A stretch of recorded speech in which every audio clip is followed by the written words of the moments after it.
你有没有想过，如果把整个宇宙的演化史浓缩成一天，人类文明至今引以为傲的所有成就，可能连最后1秒的1/1000都算不上。科学家曾提出过一个颠覆认知的假说，宇宙文明被划分为7个等级，而我们现在竟然连最低级的1级文明都还没达到，仅仅尴尬地卡在0.7级的原始阶段。这意味着，在那些真正掌控宇宙规则的造物主眼里，我们所谓的尖端科技不过是小孩子在泥潭里玩泥巴。更让人绝望的是，随着科学界对高维文明的推演越来越深入，一个令人毛骨悚然的真相开始浮出水面：人类可能永远也无法到达传说的7级文明。这绝对不是危言耸听。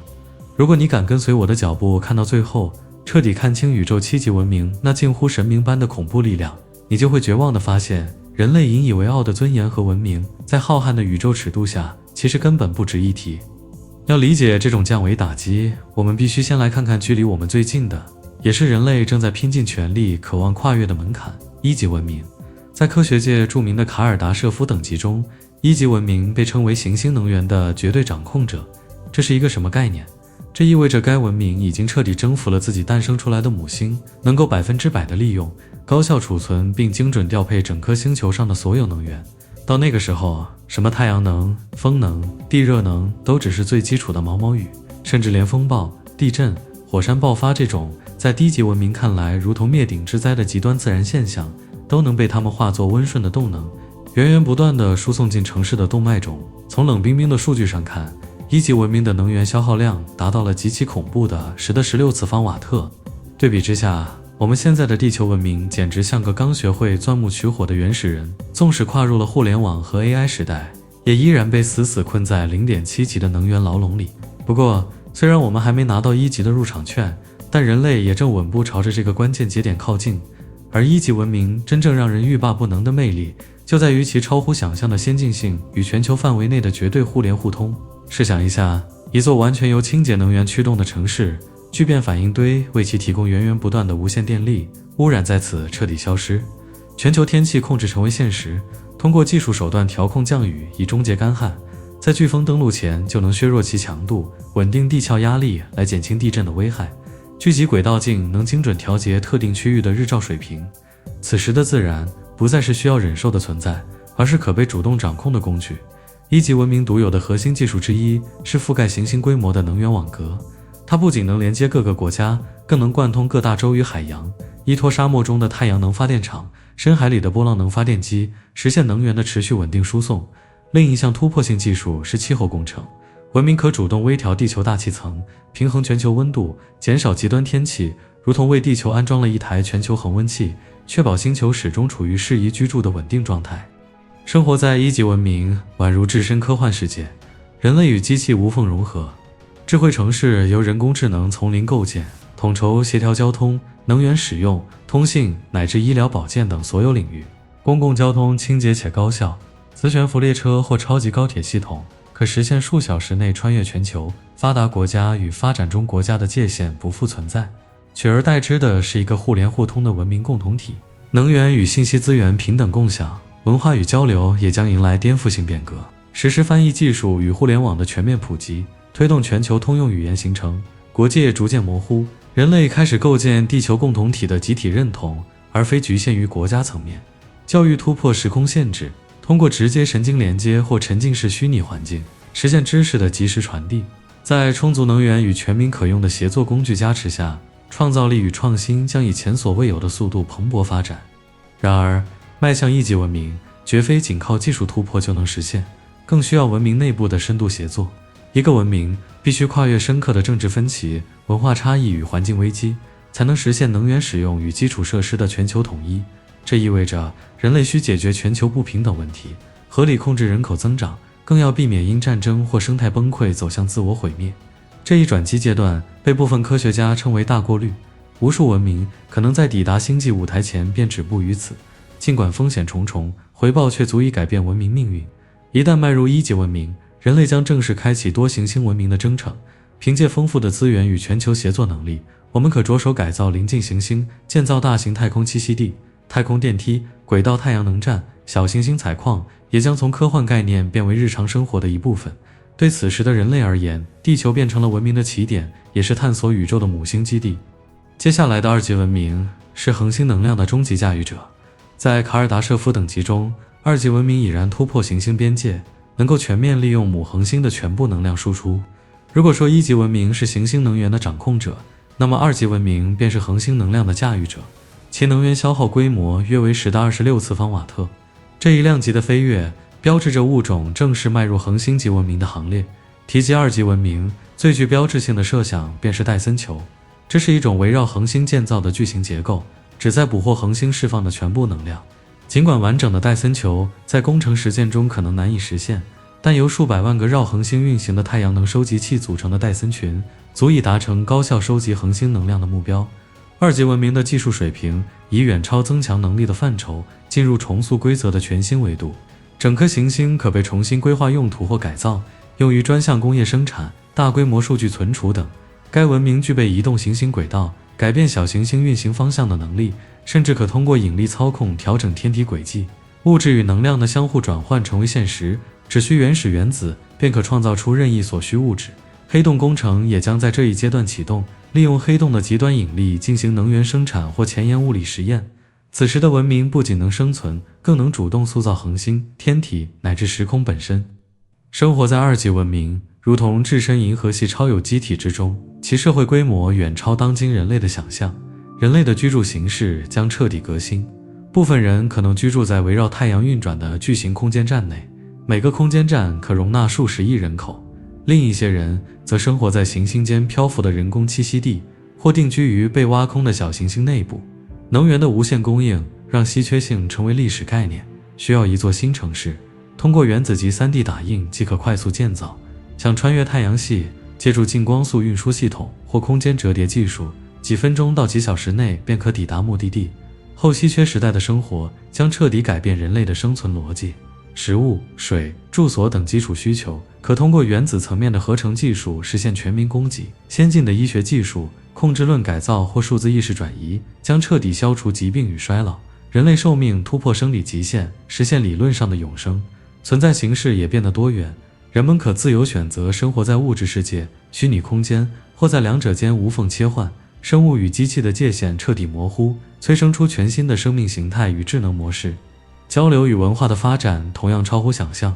覆盖整个太阳系的量子通信网络，让思想可在星球间及时传递。艺术、思想与体验的创造突破传统形式，在共享模拟空间中，甚至可通过合成梦境构建全新体验。此时的人类或许已不再是单一物种，而是由进化生物、数字生命、人机融合体共同构成的智慧马赛克，在物理与数字层面共生共存。当然，迈向2级文明的挑战同样巨大，文明需实现行星级的统一治理，长期和平稳定，并与自身创造的先进技术建立可持续的共生关系。一旦滥用恒星级能源，可能导致整个恒星系统的毁灭。但能抵达2级文明的物种，大概率已掌握成熟的伦理体系、风险管控能力与集体决策机制。这不仅是技术的成熟，更是社会与哲学层面的终极升华。2级文明最令人敬畏的是其在宇宙中的存在感。这个物种不再局限于单一星球，而是成为银河系中的能量灯塔，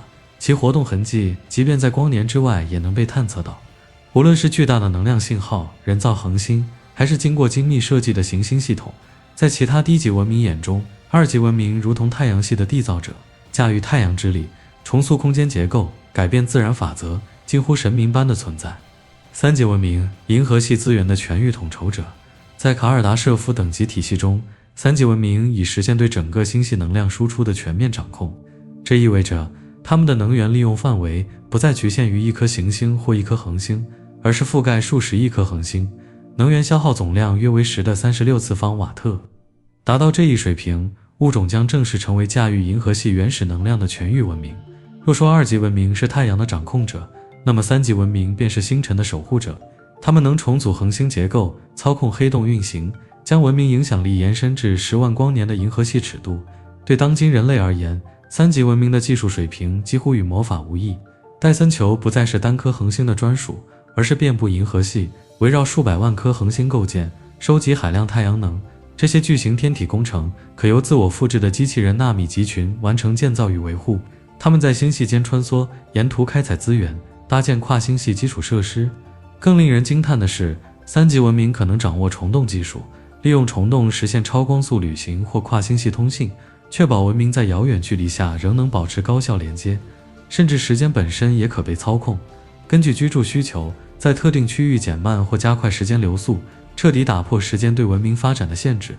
3级文明的核心特征是银河系及天体工程。想象一下，为优化能源利用、提升系统稳定性或拓展宜居空间，重新规划整个太阳系的天体布局，将黑洞改造为宇宙发电厂，甚至作为超级计算中心，利用其极端引力，实现远超人类理解的计算速度。根据文明需求，创造或湮灭恒星，捕获流浪行星，改造其生态环境并实现定居，像当今人类控制降雨一样，轻松调控或防御辐射波、伽马暴、恒星风等银河系级天气。生活在3级文明将是一场颠覆认知的体验。你不再只是某个国家或星球的公民，而是银河系网络的一员。个体的居住场景可能是环绕遥远恒星的人造世界，或是体积堪比卫星的巨型太空栖息地，也可能是存在于遍布银河系的巨型计算结构中的纯数字化现实。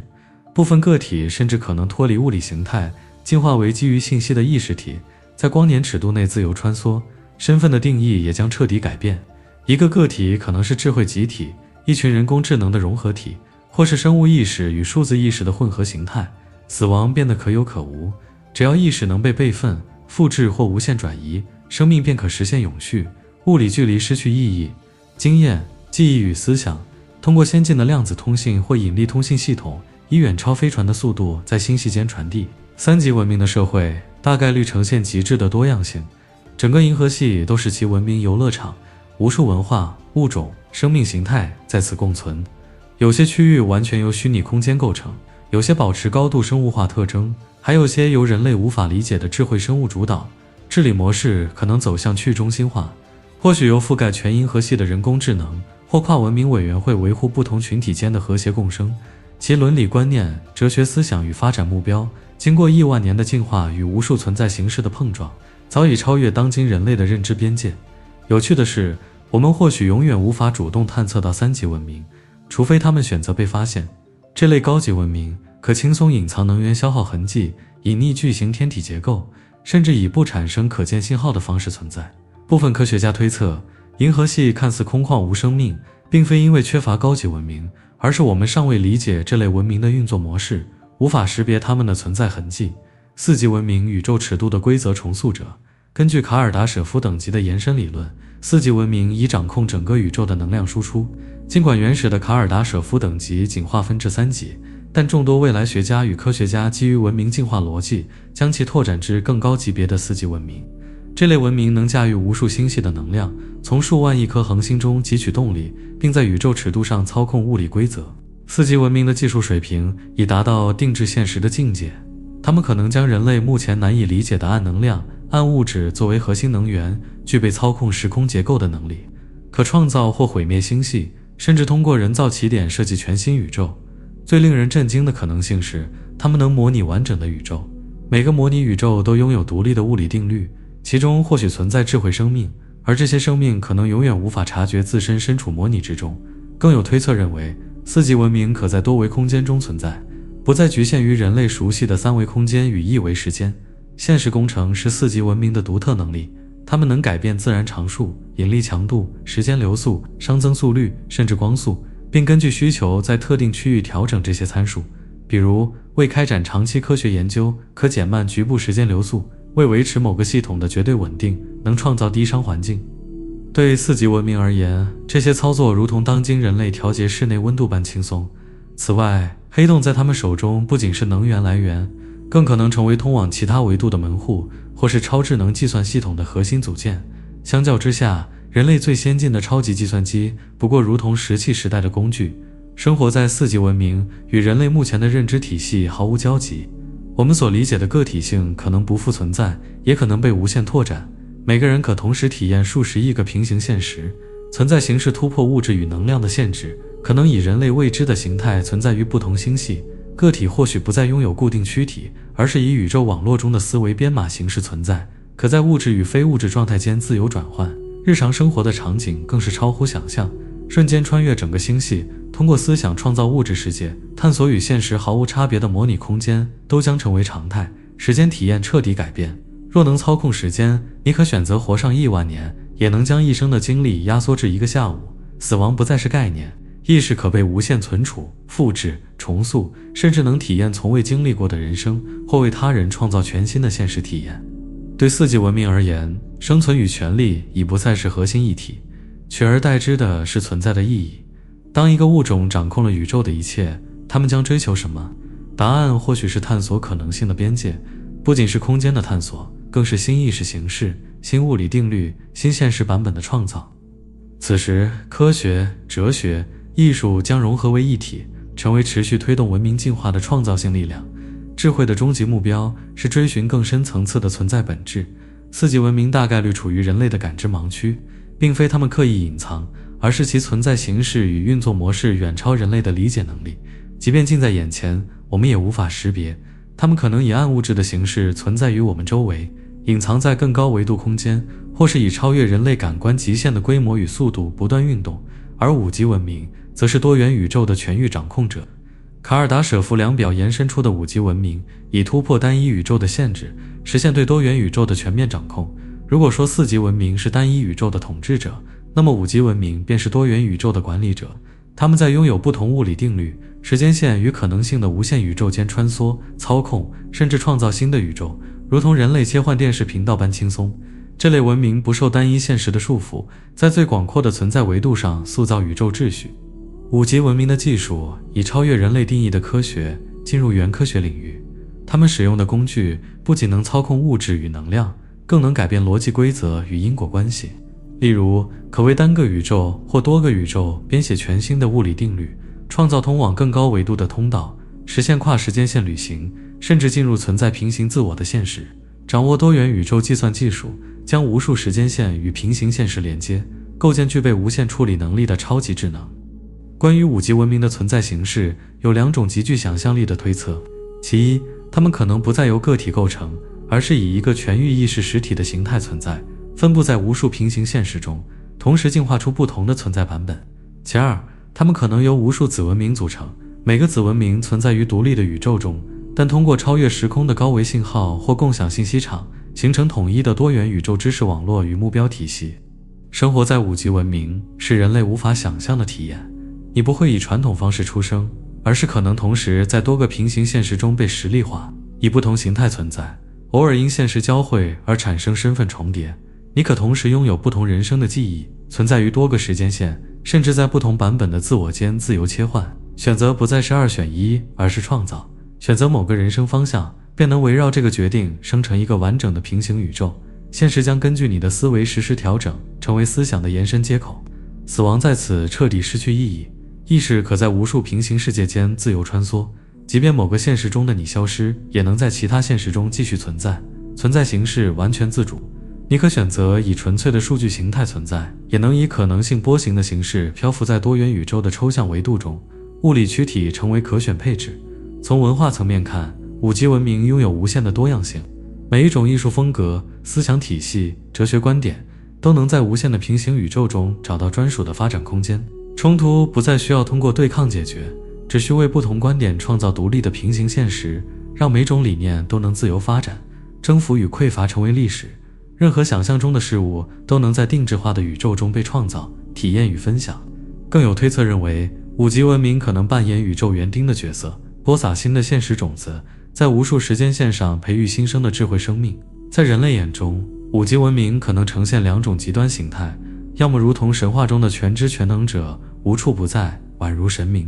要么因维度感知的巨大差异，完全隐形于我们的认知范围。即便他们观察人类，我们也永远无法察觉。他们能同时看到人类所有可能的存在版本，包括每一个选择带来的不同结果。6级文明，现实本源的终极改写者，卡尔达舍夫等级的6级文明，已触及神明级的存在领域。如果说5级文明能操控多元宇宙，那么6级文明则在现实本源结构层面运作，它们能触及存在的源代码及那些不仅统治单个或多个宇宙，更支撑所有宇宙与现实诞生的底层规则。6级文明的能力远超穿越或创造宇宙，它们能从所有已知维度之外改写存在的根本法则。这一阶段的技术已彻底超出人类对技术的定义，更接近形而上学工具或概念性操控手段，用于调整存在本身的框架。例如，他们可能掌握宇宙编程技术，通过调整生成新现实的核心参数，设定时间线的起始与走向，甚至重新定义物质、能量、空间与时间的本质属性。他们设计宇宙的过程，如同软件开发人员编写代码般精准，既能创造具备独特物理规则的现实，也能将这些现实嵌入自主构建的多元宇宙体系中。一个极具颠覆性的设想是，六级文明或许不再受实体形态的束缚，他们可能以纯粹的意图、思维模式，或是某种人类无法用语言描述的超维度存在形式存续，既存在于所有现实的整体框架之内，又独立于其外。他们无需依赖传统意义上的旅行，因为其存在本身已覆盖所有时空、时间、空间与维度，对他们而言完全可塑，既能将整个多元宇宙折叠成微观尺度的结构，也能将一瞬延展为永恒。其思维与感知的范围足以涵盖所有存在的可能性。若生命的概念仍适用于六级文明，其生存体验也完全超出人类的认知边界。此时的生命体可能不再是独立个体，而是无限意识网络中的节点，每个节点都连接着现实的每一个层面。你可以同时存在于每一个宇宙，拥有所有可能版本的自我，经历每一种选择带来的不同结果。自我与他者的界限彻底消失，所有意识融合为一个统一的意识场，在存在源代码的层面共同运作，身份在此成为一种创造性选择，而非固定状态。